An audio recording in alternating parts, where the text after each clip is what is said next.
that was pervasive across this entire team. And that was, and I'm not sure I'll get the question exactly right, but it was, we consistently heard that we did not believe there was a level playing field for people with diverse backgrounds to succeed at Target. And this was not just an MTSD message, this was a total headquarters message. Across the company, pyramid after pyramid, this message was received as a part of last year's Best Team Feedback.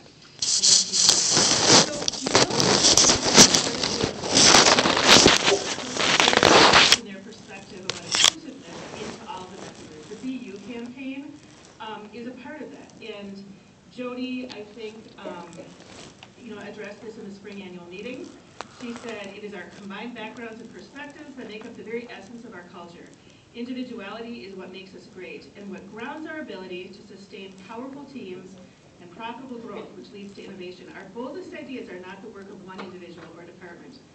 Leadership excellence at Target is founded upon each leader's ability to know their team and to foster an inclusive culture that will allow each individual to grow and thrive.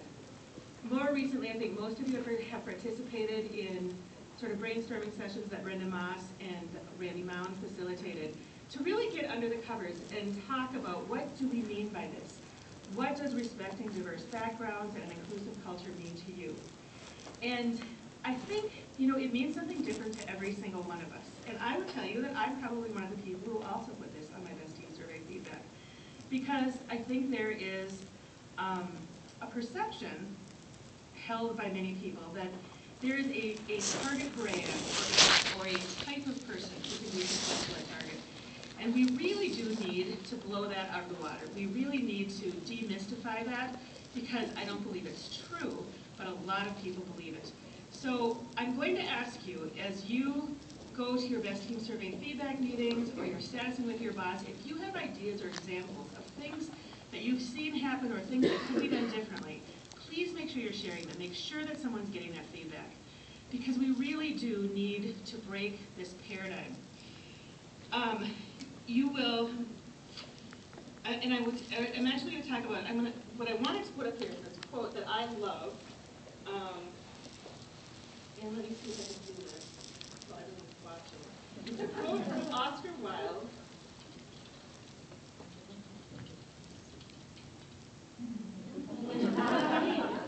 Love. That's enough. So this is the quote. Be you, everyone else is taken. And it really is, I think, my philosophy, and I want to talk about this a little bit. And I'll tell you two different stories. My favorite story was, I was on a talent development panel for a group of candidates for DNC. And on the panel, I think it was me and Lori Riley, John Mulligan, and Sean Ginch.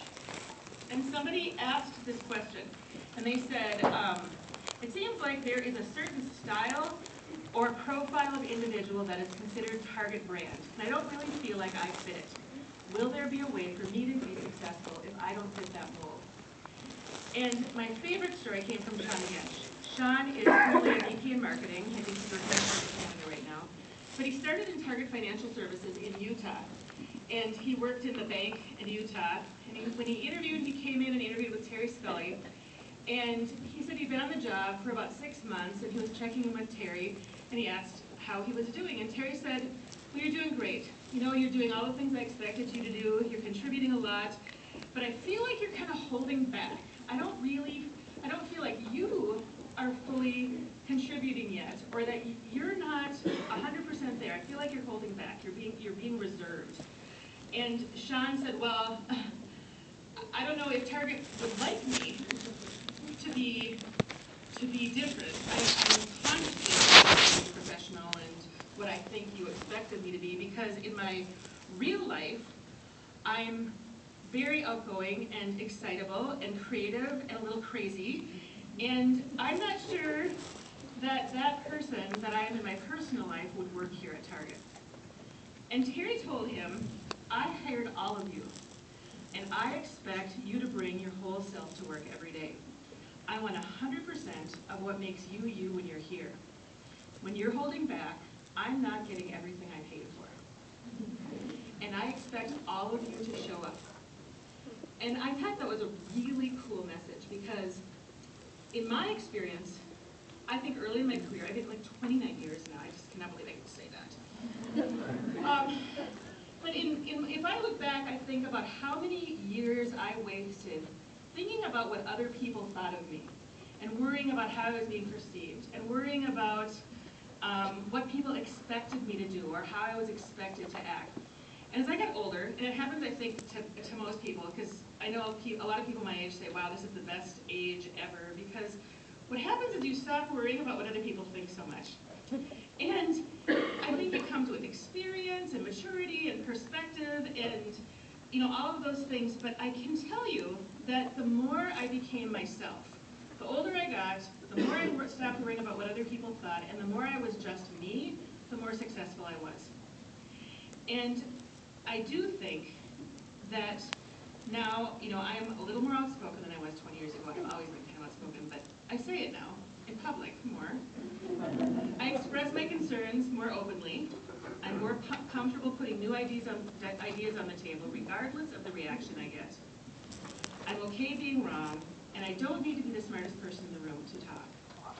And I think it's that open exchange of ideas and different perspectives that makes us better people, it makes us a stronger team, it makes us a more successful company. But it is permission to be you, to be yourself, to bring your whole self to work, and to show up 100% every day in your form, in your way, in the way you're going to bring it. And the way you bring it is going to be okay. And if you don't feel like that's happening, call it to our attention. Now, there are some guidelines around the way you bring it. You have to be respectful. You have to be collaborative. You have to be willing to listen to other people. But for the most part, it's all the things that make us unique that make us strong. Make us strong as individuals, make us strong as a team. And that, I think, is what inclusiveness is about. And I want to commit us as a team to really, really developing and enhancing that culture over the next year. So please help. Thank you. All right.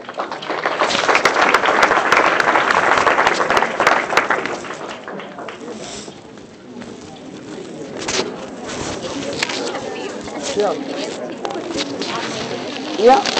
You ready for a meeting? Yeah. Okay. I'll just throw this off and then.